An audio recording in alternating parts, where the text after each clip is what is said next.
Está na hora do Café Missioneiro, até às 2 da tarde. Acompanhe a sua revista diária da Novos Horizontes com o jornalista e comunicador Fábio Delarue.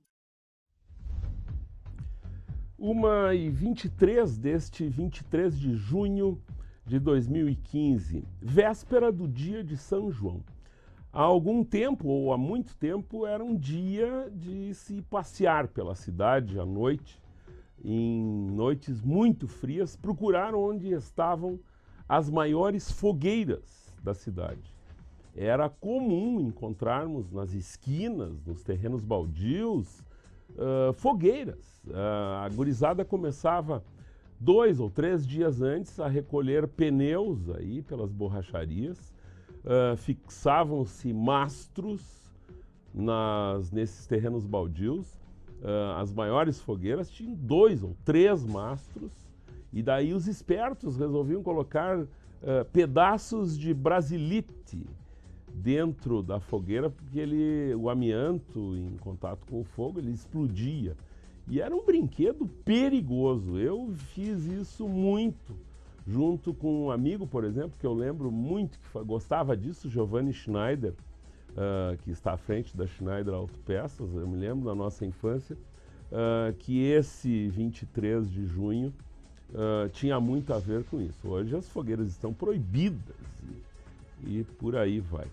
Comigo, Thiago Meyer Mendes, o homem que está preocupado com as crianças super atarefadas e os adultos com os seus livros de colorir. Essa postagem foi feita há 27 minutos atrás no site da Novos Horizontes. Ele estava vindo para cá e enviou o texto prometido, que já está lá, e as pessoas certamente irão refletir junto contigo, Tiago. Eu dei apenas uma lida rápida aqui no texto, eu já estava aqui no posto do programa à tua espera, e eu agradeço muito a tua colaboração espontânea, assim, e de proporcionar para nós uma boa reflexão sobre isso. Tu pegas um exemplo absolutamente da moda, do momento, uma coisa absolutamente factual, e traça um perfil de uma realidade que pode ser, que na verdade é muito cruel com as nossas crianças. Muito boa tarde, meu amigo, que bom que tu estás aqui. Boa tarde, Fábio, boa tarde a quem nos escuta ou nos assiste, né? Ou ambos, né? Fábio, primeira coisa que eu quero deixar bem claro quanto a isso é que para mim é um prazer estar escrevendo tanto no site quanto poder escrever de uma forma a atingir as pessoas. Não adianta nós nos revestirmos de leituras, etc, e não poder dividir isso com as pessoas, não poder difundir o pensamento. E, em segundo lugar, a minha ideia não é aproveitar o momento, ser oportunista quanto isso, mas é tentar trazer um caráter pedagógico nisso. Claro que a minha opinião nem sempre é a certa, né? Mas eu tenho o direito de expressá-la. Nós, cada vez mais, temos o orgulho, e isso é muito comum, de superatarefar as crianças. Os pais dizem com orgulho, os pais, tios, avós, como eu comento no texto, que já está falando inglês e tem 4 anos de idade, já consegue mexer no celular e tem 3 anos, etc. Entra no Netflix sozinha. Exatamente, para olhar a galinha pintadinha, né? E a pergunta é, nós estamos parabenizando as crianças por saberem brincar ainda, e saberem brincar com a imaginação. Por exemplo, criarem todo um cenário para os meninos, todo um cenário de uma pista imaginária onde o carrinho vai, ou as meninas brincar com comidinhas imaginárias, que uma folha era tal coisa por ter cor parecida, ou uma panelinha era feita com um pedaço de madeira, ou uma tampinha. E isso não se vê mais. Hoje se tem tudo pronto. E isso asfixia a imaginação. E a parte da infância é a parte de criar a criatividade e abusar dessa criatividade. Hoje, se uma criança quer brincar com uma bola, vão e dão uma bola pronta. ninguém mais ensina uma criança a fazer uma bola de meia. Eu até desafio alguém hoje em dia a dizer que fez uma bola de meia no último ano, que não seja professor de escola estadual ou municipal. Ninguém mais sabe, por exemplo, fazer uma bola de meia, que era uma das brincadeiras mais corriqueiras. E se tu não tava, se a bola tinha furado, ou se tu não tinha bola, tu brincava com bola de meia o dia inteiro e era ótimo. E tu fazia 4, 5 porque tu sabia que ia estragar. Assim, ó, eu tô mais próximo disso, eu acho que até Sim, com certeza. Assim, eu te diria que a gente até consegue, mas a gente consegue quando a gente se lembra. Aí que, entende, o adulto ele tem que procurar ter essa consciência e agir contra a maré. É mais ou menos assim. E a grande questão é, o adulto ele trabalha de uma forma normalmente robótica, ele não pensa no que ele está fazendo, ele só vai lá, cumpre, se o chefe xinga, ele aceita, etc, etc. E nós acabamos colocando as crianças no mesmo sentido. Elas veem a escola, e o adulto vê a escola da criança como um trabalho. E por isso que tudo é tão certo. Não é à toa que as escolas, as prisões e os manicômios dividiam que o alarme para avisar que acabou a hora do sol não era nem pessoal, não era alguém chamando. Era um apito ou um sinal mecânico por meio de um sino, etc. Porque é para despessoalizar isso. Não é, daí você não tem como discutir com aquele apito mecânico. Não é uma pessoa que está dizendo, ô fulano, ô Fábio, volta para a aula. Né? E isso cria nas crianças um comprometimento e elas passam. E a coisa mais comum a gente vê hoje, isso não só as crianças, mas os adolescentes, os adultos que estão na faculdade, as pessoas não querem mais ir. Porque elas veem que elas só aprendem a parte teórica e aprendem aquela parte teórica de uma forma maçante. A gente transformou a educação a educação é uma revolução industrial. Ela é a mesma coisa, você senta na cadeira, que ela te coloca na esteira. Brick in the wall. Agora tu falando, eu vi a cena dos jovens cantando e caindo dentro do moedor de carne. Exatamente. É isso mesmo que tu pensa? É isso que eu penso. E a escola se tornou um grande local de competição. Por quê? Porque o professor ele vai dizer para os alunos, independente da sua idade, por meio da nota, ou da estrelinha, não estrelinha, o bom, legal, etc., o que cada professor vai dizer se a pessoa, o que a pessoa é. E no final tu vai ter algo que vai te dizer, eu sou medíocre, eu sou bom, eu sou excelente.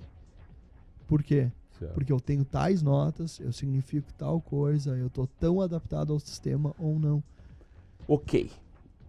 Falasse sobre a educação, falasse sobre as crianças, mas os adultos que compram esses livros, eu vou te dizer uma coisa, a primeira vez é o Jardim Secreto, eu folhei o livro e tal, até dá vontade, eu acho que como marketing, como uma forma, uma fábrica de dinheiro, é espetacular a ideia de uma coisa relativamente simples, né, embora os desenhos sejam rebuscados, difíceis e tal, mas o conceito é algo absolutamente simples, dá vontade de pegar e pintar. Isso por um lado. Por outro lado, eu fico pensando, existem dezenas de fórmulas para se desestressar, né? Inclusive, ficar sem fazer nada. O ócio criativo, essa coisa de parar efetivamente. E é uma das coisas que eu particularmente não consigo fazer. Pelo fato de até administrar o site da rádio, coisa assim, eu sempre estou ligado. Não interessa a hora e isso é uma forma que faz com que eu tenha sempre uma ligação com alguma coisa. O ideal era conseguir efetivamente se desligar, né? Porque, por exemplo, eu fiquei imaginando, a pessoa pega um livro desse para pintar, compra uma coleção de caneta, de lápis de cor, hoje 36 existem cores, lápis né? espetaculares, assim, tons, só tons pastéis, enfim, né? Vai numa livraria, tu fica se comparar isso com anos atrás. Mas, daí então o que o cara vai fazer? O cara senta, resolve começar a desenhar, a pintar ali, mas ele tá com esses outros tarecos em torno de si, né? Esses aparelhinhos que apitam aí o tempo inteiro. O cara não vai conseguir se desligar igual. Essa é a grande verdade, eu acho.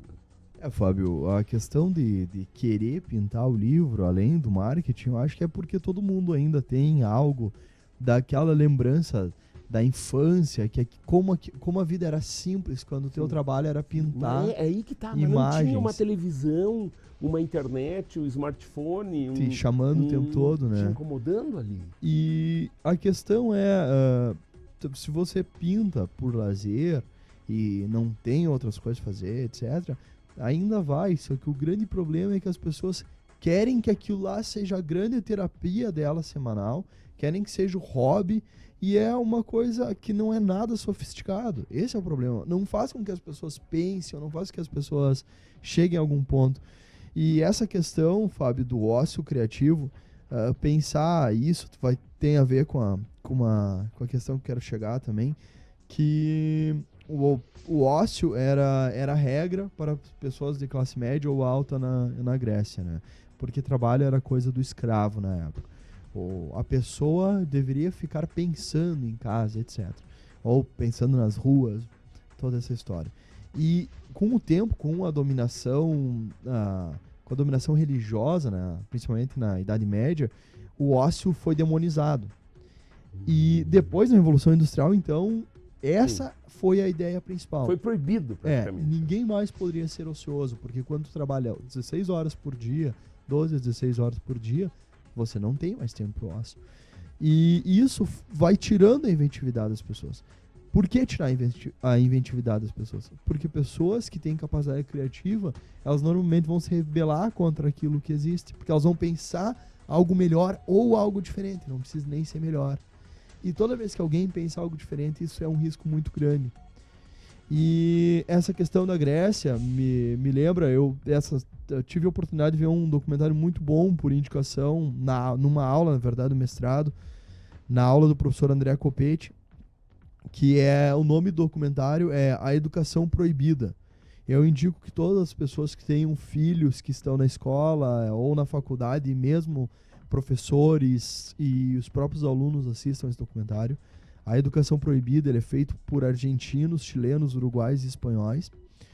E ele fala uma questão muito interessante, que no mundo ocidental nós vangloriamos toda a questão da filosofia de Atenas, né? Mas todo o nosso sistema educacional é baseado na hierarquia militar de Esparta. Nós, ao invés de importarmos aquilo que nos trouxe os maiores desenvolvimentos para a época, nós escolhemos optar por aquilo que mais prende as pessoas. Porque as pessoas criativas são um grande problema de como domar essas pessoas. Como mantê-las dentro de um estado, como fazer com que elas vivam coletivamente, sem dizer a cada momento que tem uma ideia melhor, etc. Então, por isso e essa é uma das ideias que eu vejo e aponto no texto, que se dão drogas para as crianças porque elas querem ser crianças. Uhum. Porque a criança ela vai despertar por que 1000 vezes. Sim. E vai chegar um ponto que você vai dizer por que não. E ela vai dizer por que não é resposta. Porque não é resposta. Por que não é resposta? Porque sim também não é resposta. E você vai ter que ir atrás. Ir atrás é uma coisa que nós não estamos mais acostumados. E daí nós vamos ter que ir para a internet, imagina, e procurar, e nós vamos ter que... E aquela grande decisão, se eu vou pintar a maldita flor de roxo ou vermelho, vai ter que ficar para depois. Sim. O que eu vou fazer? Que coisa terrível, né? E se se nós desfrutássemos desse ócio, também não estaríamos tão cansados para fugir da relação, fugir do convívio. Porque se torna muito mais fácil usar uma babá dessas eletrônicas. É verdade. E até eu ouvi a frase, Fábio, de uma mãe que falou para mim que ela falou assim, eu uso os livros de colorir para me desestressar porque o meu filho me estressa muito. Então, mas eu até questionei, tá, mas por que tu não deu o livro de colorir pro teu filho? Quem sabe ele ficasse um pouco quieto, né? Pois é. E outra a questão é, eu não cheguei a perguntar, até porque a pessoa ficou meio ofendida comigo, mas há quanto tempo será que essa pessoa não senta no chão e não brinca com seu filho? Essa coisa de sentar no chão é muito legal. E seja brincar de boneca, não é feio para homem brincar de boneca, né? Aqui em Santo Ângelo não apareceu ainda, mudando um pouquinho de assunto, mas é quase a mesma coisa, não apareceu ninguém suficientemente maluco para ser chamado de hipster, para sentar, vamos dizer, aqui na Quick, com a máquina de escrever e ficar datilografando em ambiente público. Isso é moda, né? Sim, sabe disso, né? Isso é moda aí, por aí, em cidades maiores aí e tal. Pois uma recomendação a partir de um filme lançado no último final de semana, que lamentavelmente eu não vi aqui nos cartazes do Cisne. A gente enfrenta uma verdade aqui em Santo Ângelo hoje. Se reclamava uma época que os filmes novos não chegavam aqui. Toda uma mobilização da sociedade com campanha e toda também uma determinação do proprietário do cinema em recolocá-lo, né, como um expoente e um dos únicos cinemas de rua que existem no estado, dá para se dizer, fora dessa questão de shopping e tal. E a gente hoje assiste às estreias mundiais aqui, às vezes antes até dos Estados Unidos. Tem exemplos de filmes que são lançados um dia antes aqui no Brasil. Mas a gente acabou perdendo uma parcela do cinema. Eu não estou fazendo isso como uma reclamação, porque tem como ver esses filmes de outras formas, né? Então, eu não sou purista que tem que ser no cinema. Filme é filme. Nesse sentido, então, eu falo sobre o filme Enquanto Somos Jovens, que estreou no país na última quinta-feira, que trata um pouco dessa nossa questão aqui hoje. Eu tenho uma grande expectativa de ver esse filme. As leituras sobre ele apontam o diretor e roteirista, o Noah Baumbach. É difícil de dizer esse nome desse cara, hein? Ele tá... É um daqueles que todo mundo diz que ele é legal, entendeu? Eu não vi ele. Sim, ele virou pop. Ele é pop. E o filme, então, conta uma história mais ou menos assim. Os adultos querem os smartphones e tudo de tecnologia, enquanto que os mais jovens querem as máquinas de escrever, trancam-se nos quartos para assistir filmes em VHS, colecionam vinis e por aí vai. Não estou dizendo que isso que uma coisa é certa, outra é errada, mas deve ser um conflito legal, assim, né? Que foge um pouco do que a gente está vendo. Fábio, é interessante isso mesmo. Isso me lembra aquela frase do Vera Louca: nossos filhos serão os jovens e nós os modernos, do Aos Meus Amigos, a música Aos Meus Amigos, que é essa questão mesmo. Realmente, cada vez mais as pessoas que não têm alcance, e essa é uma... Às vezes as pessoas não põem isso na escolha do seu celular. Elas querem ter tudo que o celular pode oferecer, sendo que não vão conseguir usar um terço. Vão usar o WhatsApp, internet e e-mail, e tá ótimo, mais meia dúzia de aplicativo, e tá ótimo, mas eles querem que possa guardar códigos de barra, etc., que nunca vão usar. E isso é interessante até por causa de um saudosismo, e daí eu cito duas séries que remetem a isso. A primeira é Anos Incríveis, eu acho que é uma das séries mais populares da história, né, e pela sua história, etc., que se passa nos anos 60, e agora uma que é lançada pelo Comedy Central, que é The Goldbergs, que mostra uma família nos anos 80. E eu acho que isso tem a ver com essa questão dos hipsters das pessoas querem voltar às origens e ver filmes em VHS, escrever em máquina de escrever, porque significa uma coisa muito simples, a vida mais simples. As pessoas não querem mais as preocupações, exatamente como você falou, daquele celular tá chamando o tempo todo, da internet tá te incomodando, você tá escrevendo e de repente vai borboleteando na tela do teu computador 1000 anúncios de tudo que é tipo de site querendo te vender alguma coisa que naquele momento vai te dispersar. E tu não queria isso. Mas também, por outro lado, tem essa questão da contracultura hipster, né? Eu acho impressionante os caras que andam com essas máquinas de escrever. Os caras pesam 50 quilos, andam com uma máquina de escrever de 5 quilos embaixo do braço. E sentam, escrevem, daí tiram uma foto com o iPhone 6 e postam no Instagram. Né? O seu poeminha. Coisa bonita de se fazer, né? Antes do intervalo, eu ainda só cito um troço que eu vi pela manhã hoje e achei bem interessante. Porque assim, eu acho que a gente tem que filtrar, obviamente, o que é uma forma que os professores, ou o criador em especial de um aplicativo, fez. O que é o aplicativo? O aplicativo é um sistema que a partir de uma foto de uma redação tua, tu envias essa redação para os autores, enfim, do aplicativo, que através de uma equipe corrigem o teu texto e te devolvem esse teu texto. Isso tá propiciando que muitos jovens se preparem para o vestibular, as suas redações, com uma correção quase que imediata do trabalho deles. E está funcionando. Os números são de que as pessoas estão se valendo disso e, por consequência, os jovens estão escrevendo mais. Achei ótima a ideia. É ótimo mesmo, principalmente se a pessoa que teve o texto corrigido entendeu por que algo foi corrigido, né? Também. Não adianta você se valer disso como um subterfúgio para mostrar eu sei escrever, sendo que você não sabe.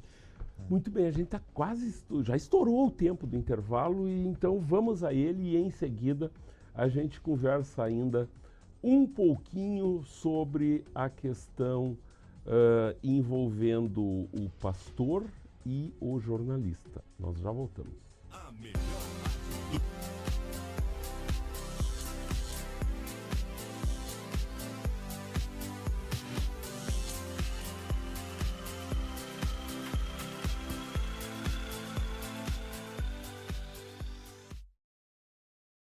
11 minutos para as 2 da tarde. O jornalista e cineasta Nelson Oinef, esse é um dos caras que gosta de conceitualizar, assim. Então eu fui buscar um dos conceitos dele em relação à âncora.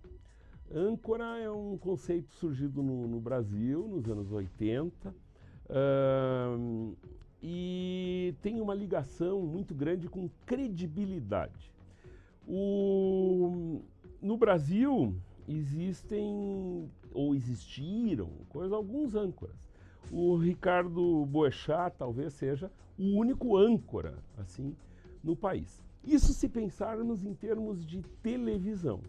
Eu acho que ele conseguiu criar, de uma certa forma, o Boechat, um padrão de bate-papo com o telespectador muito legal.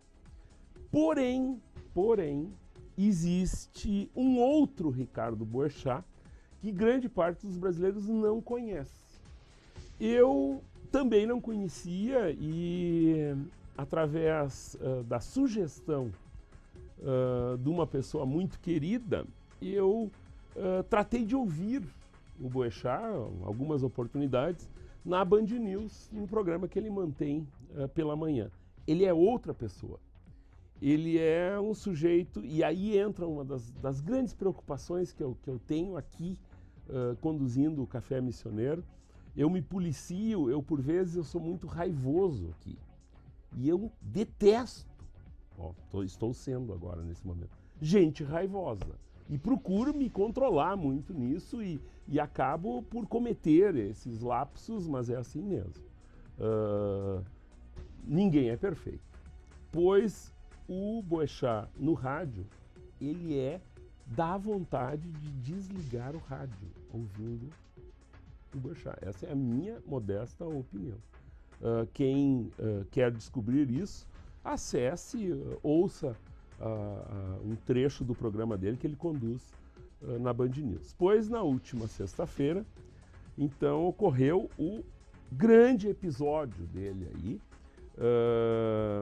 Para quem não sabe, eu até tenho o texto aqui, eu vou fazer uma reprodução aqui rápida. Ele disse, mas eu não vou, é um parágrafo comprido. Malafaia vai procurar uma rola, não me enche o saco, você é um idiota, um paspalhão, um pilantra, tomador de grana de fiel, explorador da fé alheia, e agora vai querer me processar. Então, e ele fala, chama o cara de paspalhão mais uma vez ainda, e no fim ele manda ele procurar uma rola ainda, de novo, né? Tá aqui o texto, para quem não, o Luft achou ele aqui. Pois bem, então o Boechat falou isso e eu quero trazer para ti aqui, Thiago Meyer Mendes, uma opinião sobre isso, porque imediatamente isso fez com que esse antagonismo, né, que existe de um lado e outro lado, as coisas se dividem, é muito fácil, os contra e os a favor, né? Os contra trataram de passar isso adiante e que bom que o Boechat falou isso e tal. Eu diria o seguinte, ele foi tão baixo quanto quem o ofendera. Eu acho que ele nivelou por baixo a discussão e tratou de potencializar essa raiva. Eu gostaria que tu comentasse sobre isso, que eu sei que tu estás atento a essas questões também. Fábio, essa questão, primeiramente, né, o Boechat, ele tem essa questão de, dentro da TV, é aquele profissional que não emite opinião. Ele beira. Mas muito pouco, ele é aquele âncora mais tradicional, que divulga a notícia de uma linguagem mais clara. Mas ele dá as cutucadas dele.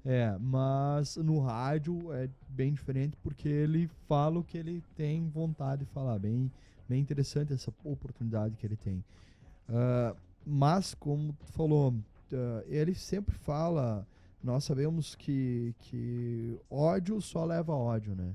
E o que ele falou tem isso que tu falasse. Mas, por um lado, também, a minha opinião é que é de se espantar que alguém largue totalmente, alguém que tem uma posição na mídia, largue totalmente desse... Desça das tuas tamancas. E também saia do politicamente correto. Porque ele foi homofóbico também. Exatamente, ele foi evangélico, fóbico, sei lá o que for. Sim. Só que o que parece é que a ofensa dele foi diretamente, o que me deu a sensação, foi diretamente ao Malafaia. E aí eu acho interessante porque se criou toda uma cristalização do Malafaia como praticamente um papa entre os pastores, que ninguém fala mal dele. E exatamente por essa questão dos processos, etc., se criou uma proteção, uma cúpula de vidro que nada pode atingir ele. É interessante sim que as pessoas umas critiquem as outras, mas não de forma destrutiva como foi. Porque foi uma crítica totalmente destrutiva, nada positiva.